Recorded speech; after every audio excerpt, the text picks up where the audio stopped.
Sebelum musim 2024-2025 berlangsung, Liverpool banyak dirumorkan untuk mendatangkan bala bantuan untuk posisi gelandang. Pemain-pemain kayak Ederson, Alan Varela, Adrien Rabiot, dan pastinya Martin Zubimendi dirumorkan masuk ke dalam hitlist Liverpool. Tapi ya karena Liverpool adalah Liverpool, semua rumor ini ya hanya jadi rumor aja. Welcome back to Onside, dan di video hari ini kita bakal ngomongin mengenai tim Bango dari Merseyside. Spesifiknya kita bakal ngomongin tentang Ryan Gravenberch. Ngomongin statusnya Gravenberch selama 5 pertandingan pertama di IPL musim ini tuh ada banyak yang mengejutkan loh, yang pastinya lo mau nonton. Tapi ada satu stat yang menurut gue paling bikin bingung. Lebih dari 90% dari kalian yang nonton video ini itu belum subscribe ke channel gue. Dan sampai akhir tahun nanti, goal gue adalah untuk dapetin 5.000 subscriber. Jadi kalau misalkan lo mau bantuin gue untuk nge-grow channel ini, jangan lupa untuk pencet tombol merah itu. Banyak banget fans Ipul, termasuk gue, yang kecewa dengan bursa transfer musim panas kemarin. Ini tuh karena kita ngerasa Liverpool masih butuh midfielder baru yang cocok dengan playstyle-nya Arne Slot untuk jadi tandemannya Alexis McAllister. Kita butuh midfielder yang udah punya jam terbang banyak, yang udah terbukti berkualitas dan konsisten. Tapi habis ngeliat 5 pertandingan pertama, gue jadi paham sih kenapa Liverpool nggak buru-buru untuk ngubek-ngubek bursa transfer musim kemarin dan kelabakan cari midfielder baru. Secara keseluruhan, dari semua gelandang di IPL yang udah bermain seenggaknya 3 pertandingan musim ini, Gravenberch duduk manis di peringkat kedua dengan skor 7,35. Skor ini gue dapetin dari whoscored.com ya. Dan emang dari nonton pertandingan-pertandingan Liverpool musim ini, gue ngeliat kalau emang Gravenberch ini udah jauh banget berkembang. Dan kayaknya dia sekarang bermain dalam sebuah sistem yang cocok dengan kemampuannya. Kalau kita bandingin heatmapnya Gravenberch musim ini dengan musim lalu contohnya, udah kelihatan kan kalau ada pergeseran di positioning dan role-nya Gravenberch. Dari yang tadinya condong ke kiri dengan posisi yang lebih menyerang, berganti ke bermain yang lebih sentral dan di posisi yang lebih deep. Musim ini Gravenberch memiliki stats defensif yang cukup menonjol, kayak 2,4 tackles dan 2 interception per 90, dengan 1 blok dan 0,8 dribble pass per 90.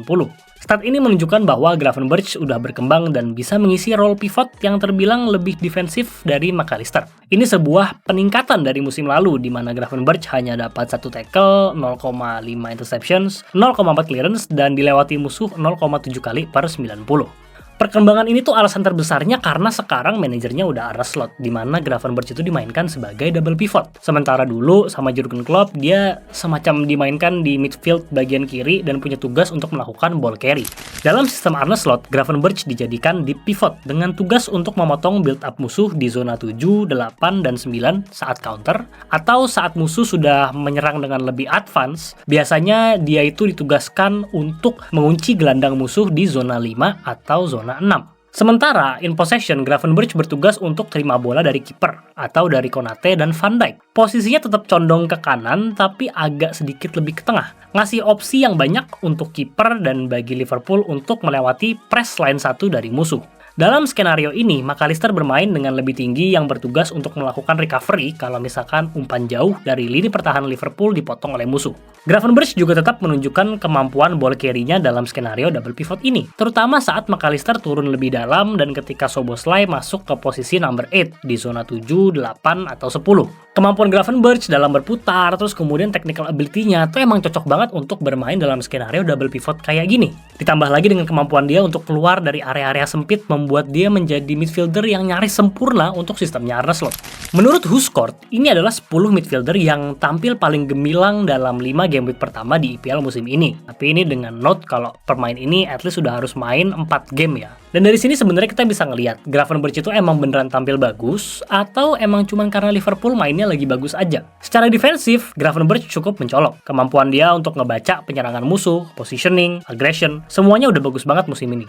Kalau dibandingin dengan 10 pemain terbaik tadi, Gravenberch punya 12 tackle dan hanya didribble lewat oleh musuh sebanyak 4 kali. Sebagai perbandingan, pemain kayak Caicedo emang punya lebih banyak tackle di 21, tapi juga sekaligus udah dilewati musuh sebanyak 7 kali. Yuri Tielemans dengan 16 tackle dan dilewati musuh sebanyak 2 kali, atau Partey dengan 12 tackle tapi 6 kali dilewati musuh. Ini menunjukkan kalau secara defensif, Gravenberch itu nggak kalah saing dengan midfielder-midfielder elit di IPL.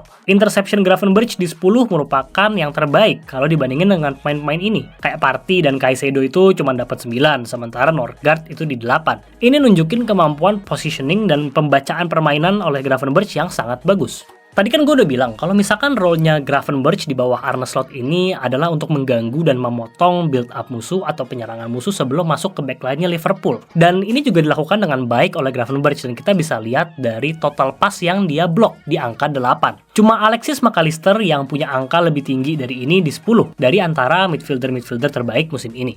Dari segi ball carry dan passing, Gravenberch juga terlihat sudah cukup baik. Walaupun emang menurut gue ini masih jadi bagian dari permainannya Gravenberch yang perlu dikembangin lagi. Musim ini Gravenberch udah catat 6 successful dribble. Cuma James Maddison dari antara 10 best performer itu yang mencatatkan angka lebih baik di 10. Tapi ini juga sebenarnya karena role-nya Gravenberch itu bukan attacking midfielder, dan bahkan juga bukan seorang box to box. Dia adalah deep pivot. Jadi sebenarnya angka ini tuh udah bagus banget. Passingnya Gravenberch dan kemampuan dia untuk melakukan deep playmaking juga udah oke banget. Dia udah punya 10 accurate long ball dan 286 accurate short pass musim ini. Cuman Tielemans aja yang punya kombinasi angka lebih tinggi dari ini. Di video sebelumnya yang bisa kalian tonton di sini nih, gue kan udah pernah ngebahas pemain-pemain yang akan bersinar untuk Arne Slot. Dan salah satunya itu adalah Gravenberch. Dan di sini gue bilang, di video ini gue bilang kalau misalkan Arne Slot itu punya PR untuk klien Gravenberch, ada 3 area lah yang harus dia improve. Dan kalau ngeliat dari 5 pertandingan ini, sebenarnya 3 area itu udah berhasil dilatih atau dikembangkan oleh Arne Slot.